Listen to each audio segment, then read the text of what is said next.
Assalamualaikum warahmatullahi wabarakatuh. Perkenalkan, kami dari kelompok 3 mata kuliah pasar modal syariah manajemen keuangan syariah 4B yang diampu oleh Dr. Denny Yudiantoro SAP MM. Pada presentasi hari ini kami akan memaparkan materi tentang akad syirkah transaksi saham dalam indeks saham syariah. Sebelum masuk ke materi, kami akan memperkenalkan nama anggota kelompok. Yang pertama yaitu Nurul Hidayatul Mahfirah dengan NIM akhir 051. Kemudian Muhammad Ahsan Taufiki dengan NIM akhir 053. Selanjutnya yaitu Diah Ayu Tri Ramdhani dengan NIM akhir 073. Kemudian Lailatul Arya Putri dengan NIM akhir 074. Dan yang terakhir yaitu Agustina Eka Melinda dengan NIM akhir 088. Materi yang pertama yaitu saham syariah yang akan dijelaskan oleh Mbak Nurul. Baik, di sini saya akan menjelaskan tentang saham syariah. Saham adalah sertifikat yang menunjukkan bukti kepemilikan suatu perusahaan dan pemegang saham memiliki hak klaim atas penghasilan dan aktiva perusahaan. Sedangkan saham syariah adalah sertifikat yang menunjukkan bukti kepemilikan suatu perusahaan yang diterbitkan oleh emiten yang kegiatan usaha maupun cara pengelolaannya tidak bertentangan dengan prinsip syariah.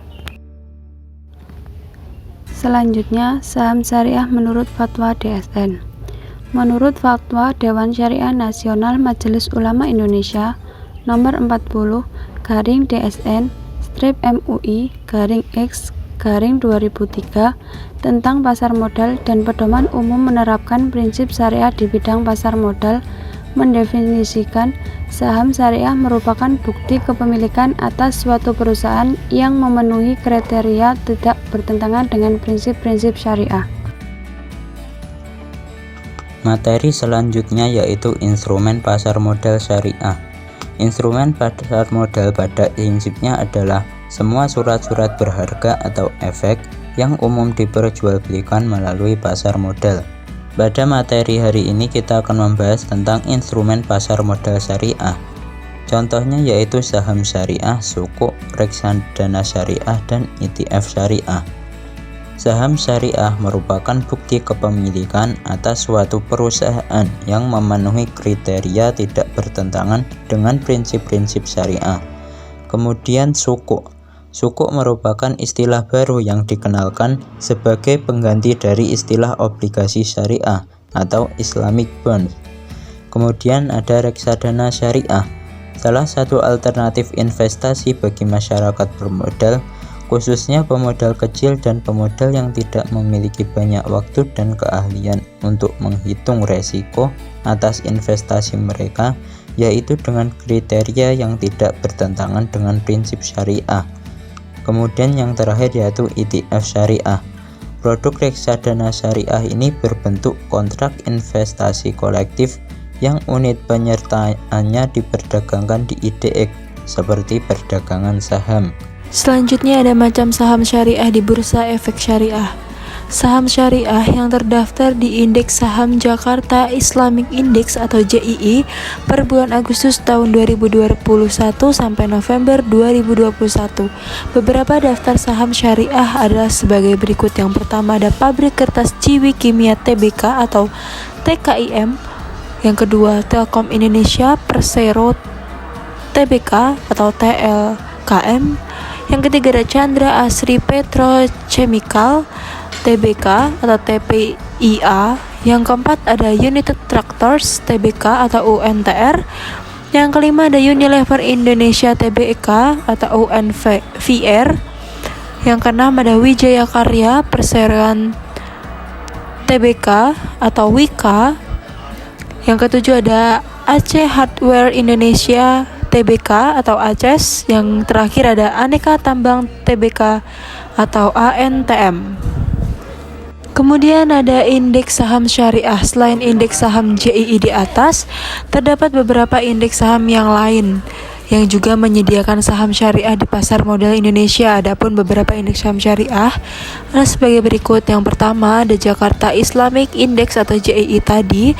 Indeks pertama dari saham syariah adalah Jakarta Islamic Index. BEI melakukan dan menentukan seleksi saham syariah yang menjadi unsur JII. Yang kedua ada IDX MES BUMN 17 adalah indeks yang mengukur kinerja harga 17 emiten saham syariah badan usaha milik negara atau BUMN.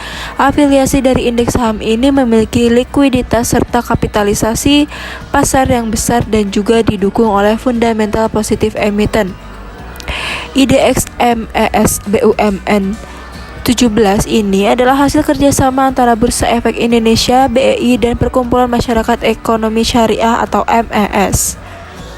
Yang ketiga ada Indeks Saham Syariah Indonesia atau ISSI. Indeks Saham Syariah Indonesia adalah indeks saham syariah gabungan yang tercatat di BEI, diluncurkan pada tanggal 12 Mei 2011. Isi adalah parameter dari kinerja pasar saham syariah di Indonesia. Yang terakhir ada Jakarta Islamic Index 70 atau JII 70. Indeks terakhir dari saham syariah adalah Jakarta Islamic Index 70. Indeks saham syariah ini diluncurkan pada tanggal 17 Mei 2018 yang hanya meliputi 70 saham syariah paling liquid yang tercatat di BEI atau Bursa Efek Indonesia. Materi berikutnya yaitu mengenai sistem bagi hasil. Sistem bagi hasil adalah suatu bentuk perjanjian yang dilakukan oleh manajer modal dengan investor yang bertujuan untuk mendapatkan sebuah keuntungan, di mana dalam kedua pihak ini akan terkait kontrak kerjasama dalam suatu bisnis. Apabila mendapatkan laba, maka akan dilakukan pembagian.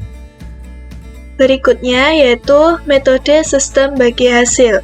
Yang pertama yaitu profit sharing. Profit sharing di sini yaitu jenis sistem bagi hasil di mana keuntungan yang berasal dari jumlah pendapatan yang telah dikurang dengan biaya operasional.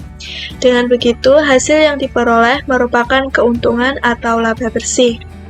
Lalu yang kedua, gross profit sharing, di mana pembagian hasil keuntungan yang dihitung dari pendapatan yang kemudian dikurangi dengan harga pokok penjualan sebuah produk.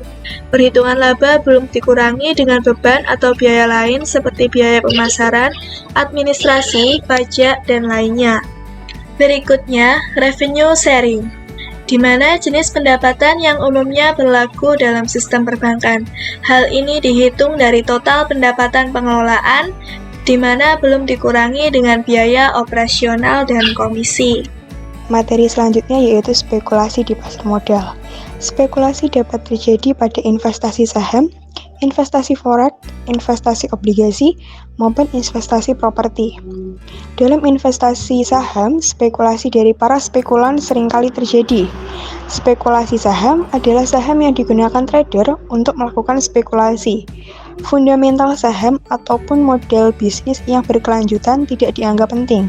Mereka membeli suatu saham karena tertarik dengan volatilitasnya yang lebih tinggi dan harga murah dibandingkan saham unggulan.